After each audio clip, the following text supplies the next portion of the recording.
It's July 2021, and I finally get a trip back to Oshkosh.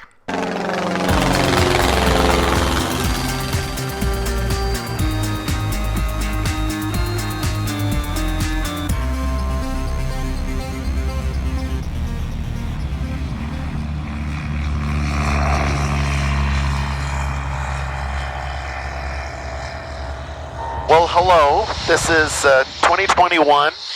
I've been flying to Oshkosh now for 2 years. Hopefully I'll make a landing this time. Obviously, Oshkosh was canceled last year, and I'm flying out. I left a little over, almost an hour ago. I'm 1 hour out from McVille. This is going to be my first stop heading west. I decided to break up my trip out to Oshkosh this year into a couple of days. I'm going to do a couple of short fuel stops on my way to LaPorte, Indiana, which I've stayed at a number of years ago. Decided to get a room there overnight and then go in early the next morning. That'll be Friday, so today's Thursday. The weather is absolutely perfect for a flight to Oshkosh. I've got a little bit of a headwind at the moment, but for the most part, there's a big high over this area of the East Coast. So visibility is pretty good. The winds aren't very bad at all. It's a little hazy out there because of the smoke from forest fires on the west coast. In Oregon, I'm told, and parts of British Columbia. But today I'm up at 6,500 feet. Plane is running fantastic. I had done some touch-up paint and put the wheel pans, got them all fixed finally and painted and back on the plane. So November 9013 Bravo Charlie is in fantastic condition. Flying well. I'll have plenty of fuel today given all the extra stops. The weather's good. The weather looks pretty good for Friday morning heading into Oshkosh as well. I'm not loaded too heavy. I gave a number of my heavier items over to David Valsek, who's driving his RV. Should be on his way and arriving at Oshkosh, I think, today. So that it makes my trip a little easier. So I just packed my overnight bag and a few things that are much lighter. So I'll show a few of the video clips on my way in, and then I'll be at Oshkosh.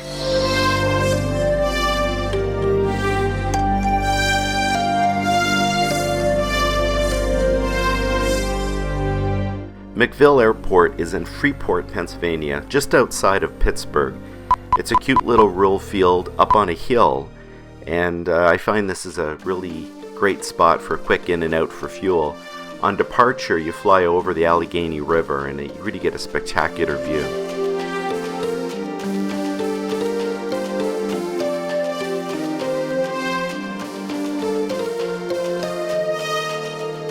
While the flying was uneventful and I did have a headwind, I eventually ended up at LaPorte, Indiana, and I did not need to do an extra fuel stop along the way.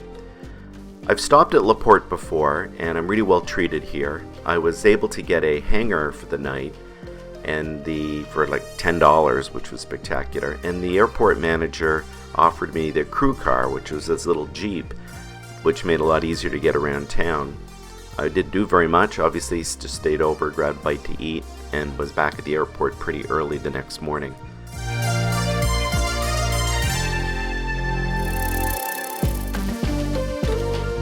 Well, a rain front went through overnight, but on Friday morning, while I was a little bit delayed, I was able to get off. The haze and smoke from the west really made the visibility pretty bad around Chicago, and I really didn't have much of a view this year.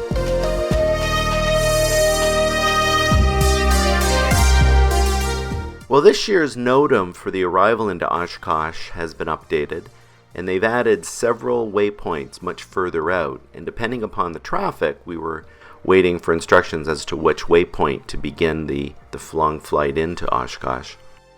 Again, Puckaway Lake now. Puckaway Lake transition in effect. Proceed to the southwest corner of Puckaway Lake and follow the shoreline of Puckaway Lake until you reach the southwest corner of Green Lake. And then you follow the south shore of Green Lake up to Ripon over the railroad tracks to Fisk. I'm going to pick you out there half mile southwest of Fisk and give you directions to the airport. Oshkosh Airport landing runways 36 left and right, and runway 27. Please become familiar with these procedures in the NOTAM. I do believe I'll be the last guy in at Green Lake. Mile in, zero space behind the aircraft following. If you can't do that, or if we have to make S-turn. Well, that was indeed the case. I was able to slip in between different groups of aircraft. There was a lot of space around me. You could see on the ADS-B that I had a much better approach into Oshkosh this year than in some previous years. A little bit of a break right now, but several aircraft I know are joining around the lake shores. Please follow the south shore of those lakes. Well, this is so far going really well. There's nobody really behind me. There's one aircraft ahead. It's about a mile. There was a bolus of aircraft ahead of him. So they changed the arrival waypoint, but I think they go back to Green Lake, quite frankly. So I'm cruising along at 1,800 feet. I pulled the throttle back to just under 100 knots. You're supposed to do 90 along here, but I have a lot of extra space. I like using the autopilot when I can, because then it keeps my altitude pretty steady and I can just focus on monitoring all the systems. Airspeed's a little fast, but otherwise altitude's good. I'm on the perfect heading. We're coming up to Ripon. I'm going to make a left turn at Ripon. Slight left towards Fisk. Oshkosh landing runway 36 left and right, and runway 27. Please be familiar with those two pages of the NOTAM. RV about a mile southwest of Fisk. Go ahead and rock those wings for me. RV, great rock. You're going to follow that Bonanza. You've been doing such a good job so far. Follow that Bonanza, east-west road, enter left base, runway 36. You can go ahead and start that right turn now, and monitor tower on 126.6. Looks like a RV there in the base. Clear to land, past the yellow dot, runway 36 left. Be landing past the yellow dot, be an immediate left turn off the runway once you get under control.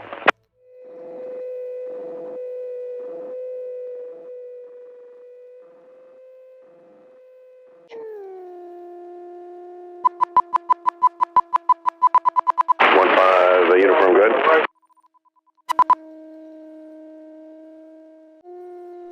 Well, clearly that was an uneventful landing here at Oshkosh. It wasn't very busy, so it made that a lot easier. As you can see ahead of me, my friend Dave Valsek was volunteering to help with parking, so I was actually following him in a four-wheeler. He managed to get me a primo parking spot, as he described it.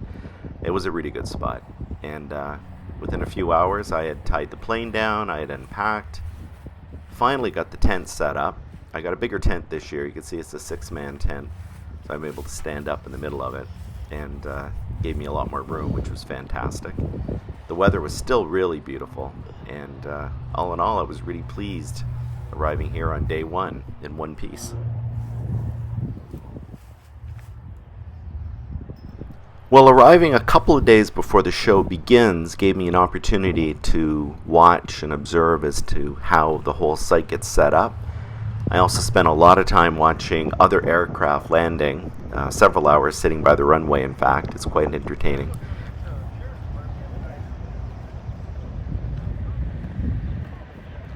They do fly-ins I've seen in the wintertime. The next day, Bill Shea, a longtime volunteer at AirVenture and also a former member of our EAA chapter back in New Jersey, gave me a golf cart tour of the grounds. And here I'm up on Compass Hill, which isn't too far from my campsite. He was able to drive around in areas that normally you wouldn't get access to, and within about an hour and a half we had seen how large the facility is.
Well, I couldn't possibly cover everything that I saw, but I did want to point out a few things. First of all, this year there was a lot more electrical aircraft on display. Here's a gyro that's powered by electricity, batteries obviously, which was pretty interesting. There's a lot of aircraft displays that highlighted electrical propulsion.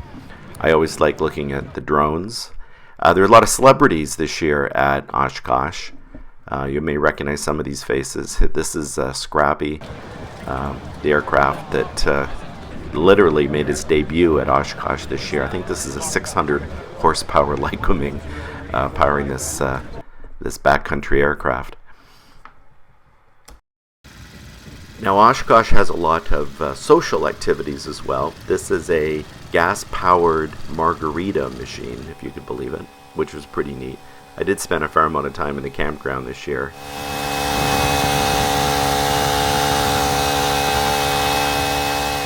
Distributed all per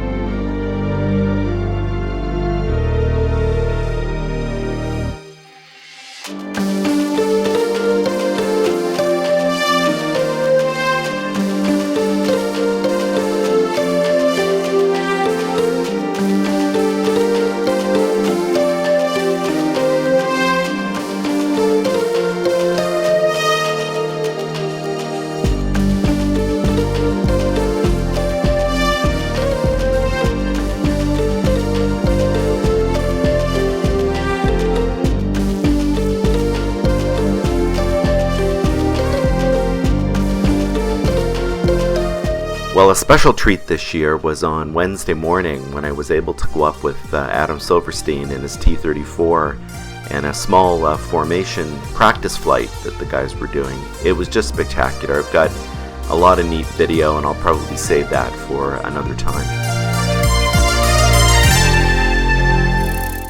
Fortunately, the forecast called for some pretty severe storms for Oshkosh on Wednesday night that could include tornadoes and hail.